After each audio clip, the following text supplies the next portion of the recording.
जो बनना हो सच्चा जीवन साथी, पति अपनाए एनएसवी एनएसवी।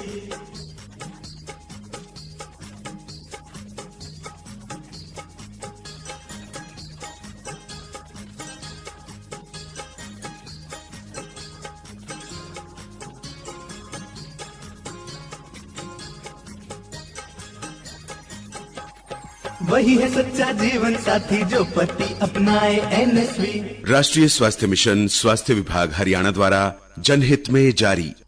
नमस्कार, ये आकाशवाणी चंडीगढ़ है। अब आप प्रतिका से प्रादेशिक समाचार सुनिए। पहले इस बुलेटिन के मुख्य समाचार। केंद्रीय युवा कार्यक्रम एवं खेल मंत्री मनसुख मांडविया ने कहा है कि आम बजट में घोषित प्रशिक्षण योजना 4 करोड़ से अधिक युवाओं को कौशल विकास व प्रशिक्षण के अवसर प्रदान करेगी। प्रधानमंत्री नरेंद्र मोदी कल दिन में 11 बजे आकाशवाणी पर मन की बात कार्यक्रम के माध्यम से देश विदेश के लोगों के साथ अपने विचार साझा करेंगे। केंद्र सरकार कुरुक्षेत्र के रामनगर स्थित देश के एकमात्र एकीकृत मधुमक्खी पालन विकास केंद्र के उन्नयन के लिए 2 करोड़ रुपए का बजट जारी करेगी। हरियाणा के कृषि मंत्री कंवरपाल ने यमुनानगर जिले के गांव किशनपुरा में लगभग 2 करोड़ 78 लाख रुपए के विकास कार्यों का उद्घाटन व शिलान्यास किया और पंचकुला के भौंडसी स्थित पुलिस प्रशिक्षण केंद्र में प्रशिक्षण लेने के बाद 978 प्रशिक्षु सिपाही हरियाणा पुलिस में शामिल हुए। अब समाचार विस्तार से। केंद्रीय युवा कार्यक्रम एवं खेल मंत्री मनसुख मांडविया ने कहा है कि हाल ही में पेश हुए आम बजट में घोषित प्रशिक्षण योजना 5 साल से अधिक के कार्यकाल में 4 करोड़ से अधिक युवाओं को कौशल विकास और अन्य अवसर प्रदान करेगी। मीडिया से बातचीत में श्री मांडविया ने कहा कि सरकार 5 वर्ष के दौरान 500 शीर्ष कंपनियों में 1 करोड़ से अधिक युवाओं को प्रशिक्षण दिलाएगी।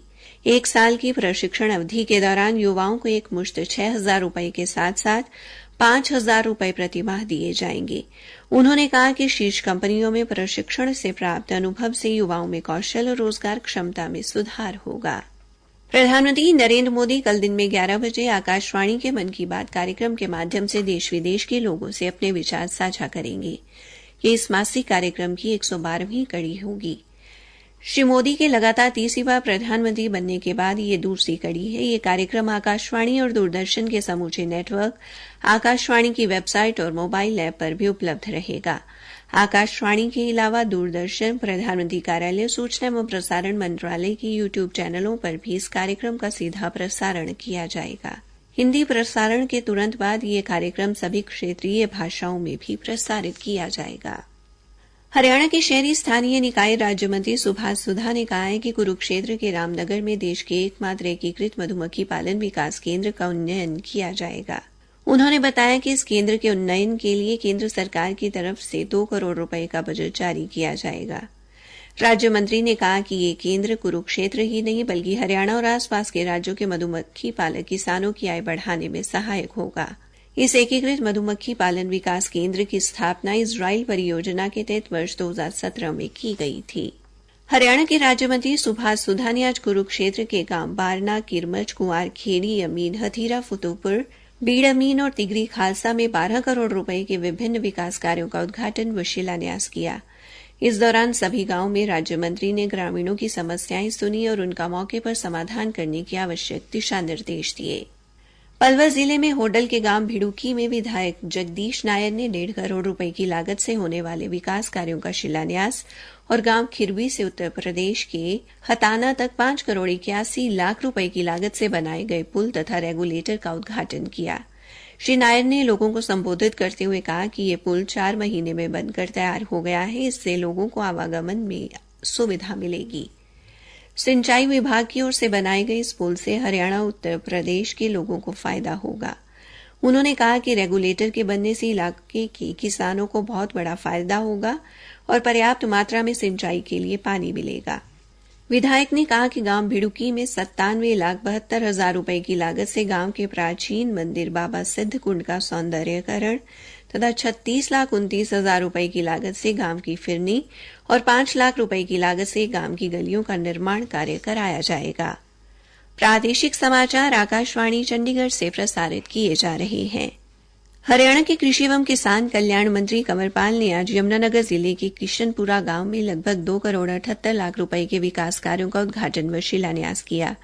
इस अवसर पर उन्होंने पोटा साहब सड़क से किशनपुरा गांव तक 1.5 किलोमीटर लंबी 95,26,000 रुपए की लागत में बनी सड़क तथा 8 लाख रुपए की लागत से बने आंगनबाड़ी भवन का उद्घाटन किया।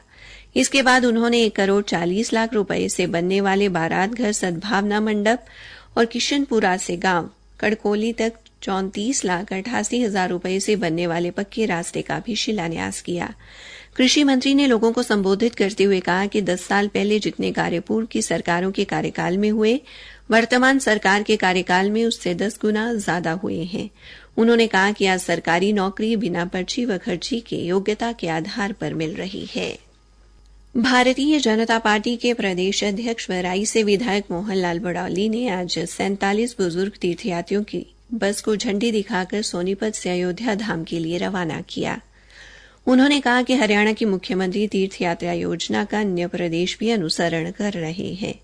उन्होंने कहा कि सरकार ने लोगों को पौराणिक मान्यता वाले हजारों साल पुराने धार्मिक स्थलों की यात्रा करने का अवसर प्रदान किया है। पंचकूला के भौंडसी स्थित पुलिस प्रशिक्षण केंद्र में आज 978 प्रशिक्षु सिपाही देश सेवा की शपथ लेने के बाद हरियाणा पुलिस में शामिल हो गए। दीक्षांत समारोह में आज सूचना ब्यूरो के निदेशक तपन कुमार डेका मुख्य अतिथि के तौर पर शामिल हुए और परेड से सलामी ली। समारोह में पुलिस महानिदेशक शत्रुजीत कपूर ने विशिष्ट अतिथि के तौर पर शिरकत की। समारोह में साइबर क्राइम, स्वच्छता एवं जागरूकता और शिष्टाचार नामक किताबचे का विमोचन भी किया गया। कुरुक्षेत्र विश्वविद्यालय ने आज संबद्ध महाविद्यालयों के बीएससी मेडिकल, नॉन मेडिकल व बीएससी कंप्यूटर साइंस के 6ठे सेमेस्टर के परीक्षा परिणाम घोषित कर दिए हैं, जिसमें पानीपत के आर्य कॉलेज की बीएससी नॉन मेडिकल की छात्रा वंशिका ने पहला व बीएससी कंप्यूटर साइंस की छात्रा निम्मी ने दूसरा स्थान हासिल किया। आर्य कॉलेज के प्राचार्य डॉ जगदीश गुप्ता ने बताया कि बीएससी नॉन मेडिकल की छात्रा वंशिका ने 2711 अंक लेकर कुरुक्षेत्र विश्वविद्यालय की शीर्ष 10 की सूची में पहला स्थान हासिल किया है। वहीं बीएससी कंप्यूटर साइंस की छात्रा निम्मी ने 2591 अंक लेकर मेरिट सूची में दूसरा स्थान हासिल किया। उन्होंने बताया कि बीएससी मेडिकल की छात्रा खुशबू अग्रवाल ने 2510 अंक लेकर सूची में 8वां स्थान हासिल किया है। हरियाणा के सामाजिक न्याय एवं अधिकारिता मंत्री बिशंबर सिंह ने कहा कि राज्य सरकार अंत्योदय परिवारों के उत्थान के लिए नई नई कल्याणकारी योजनाएं लागू कर रही है। वो आज भिवानी जिले के बवानी खेड़ा में पात्र व्यक्तियों को मुख्यमंत्री अंत्योदय परिवार परिवहन योजना के तहत हैप्पी कार्ड भेंट कर रहे थे। कार्यक्रम के दौरान रोडवेज के महाप्रबंधक दीपक कुंडू ने बताया कि जिले में 56,538 लोगों के हैप्पी कार्ड के लिए आवेदन प्राप्त हुए हैं, जिनमें से लगभग 32,500 कार्ड दिए जा चुके हैं। शेष की प्रक्रिया जारी है। अंबाला में डाक विभाग द्वारा गंगाजल के स्टॉल लगाए जाएंगे और श्रद्धालुओं को 30 रुपए में गंगाजल की बोतल दी जाएगी। अंबाला डाकघर के वरिष्ठ डाकपाल राजकुमार ने बताया कि सावन महीने में शिव भक्तों की श्रद्धा को देखते हुए डाक विभाग ने गंगोत्री से गंगाजल मंगवाया है। उन्होंने बताया कि अंबाला के सभी बड़े डाकघरों में गंगाजल के स्टॉल लगाए गए हैं। शिवरात्रि से एक दिन पहले अंबाला के विभिन्न मंदिरों के बाहर भी गंगाजल के स्टॉल लगाए जाएंगे। अंबाला जिले में नारायणगढ़ के डीएवी विद्यालय में विद्यालय की 50वीं जयंती पर शैक्षणिक प्रदर्शनी और पुस्तक मेले का आयोजन किया गया। पुस्तक मेले का शुभारंभ नारायणगढ़ के उपमंडल अधिकारी यश चालुका ने किया। अंत में मुख्य समाचार एक बार फिर। केंद्रीय युवा कार्यक्रम एवं खेल मंत्री मनसुख मांडविया ने कहा है कि आम बजट में घोषित प्रशिक्षण योजना 4 करोड़ से अधिक युवाओं को कौशल विकास व प्रशिक्षण के अवसर प्रदान करेगी।